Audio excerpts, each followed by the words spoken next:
Many destabilizing developments are evident in South Asia. One state's military spending vastly outnumbers that of all others. This conventional imbalance can also lead to outbreak of conflict between nuclear-armed states due to the inherent danger of escalation. We congratulate Ecuador on assuming the presidency of the Council this month and for organizing today's debate. The illicit flow, excessive accumulation, and the misuse of small arms and light weapons aggravate conflicts, hinder sustainable development, bolster terrorism, and threaten international peace and development. The devastating consequences of easy access to both small and heavy weapons by terrorists, criminals, is too well known to be recounted at length. Suffice it to say that hundreds of thousands of human lives lost each year, decimation of economies and societies, and the terrible suffering inflicted on the vulnerable segments of the population make it incumbent on the international community to adopt all practical measures to eliminate the scourge of illicit weapons proliferation.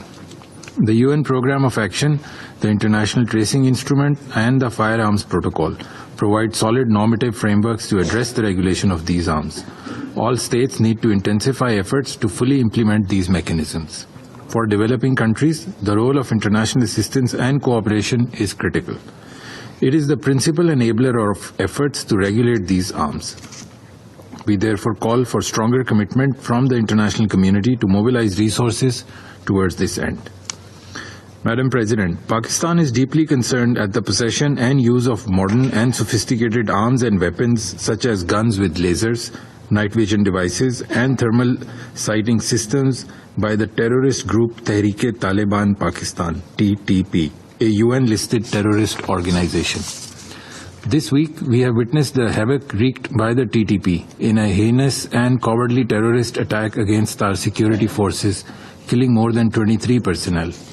While we successfully neutralized all of those involved, the possession of sophisticated weaponry by these terrorists, none of which they have the capability to manufacture, indicates a bigger problem today.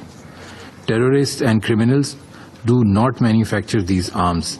They acquire them from illicit arms markets or receive them from entities that want to destabilize a particular region or country. It is therefore the responsibility of all states, this Council, and the UN to take measures to prevent illicit trade, transfer, and diversion of these arms. We demand an investigation into how the TTP acquired such sophisticated weapons being used against Pakistan's border and other posts. We must take immediate action in opposing the criminals who use such arms and effectively dismantle the networks that supply these killing machines to them.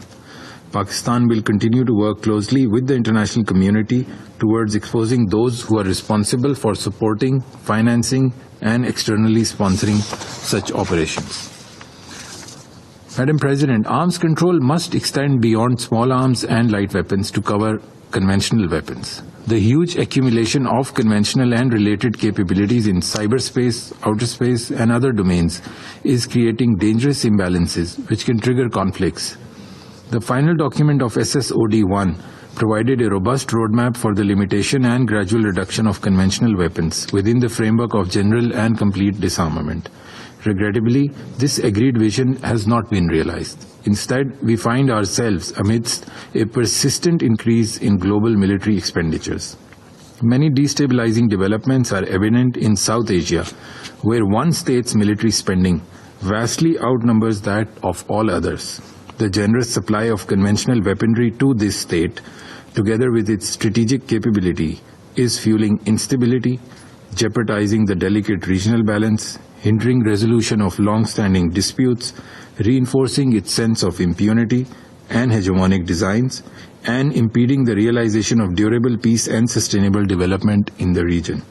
This conventional imbalance can also lead to outbreak of conflict between nuclear-armed states due to the inherent danger of escalation. Therefore, the policy of double standards towards South Asia, based on narrow strategic, political, and commercial considerations, must be eschewed. Pakistan, for its part, is committed to the establishment of a strategic restraint regime in South Asia, which includes an element of conventional force balance. Pakistan neither wants nor is engaged in an arms race in the region. Lastly, Madam President, it is our firm view that peace and stability in South Asia can only be achieved through 1. The resolution of disputes in accordance with Security Council resolutions, and 2. The maintenance of a balance of strategic and conventional military forces.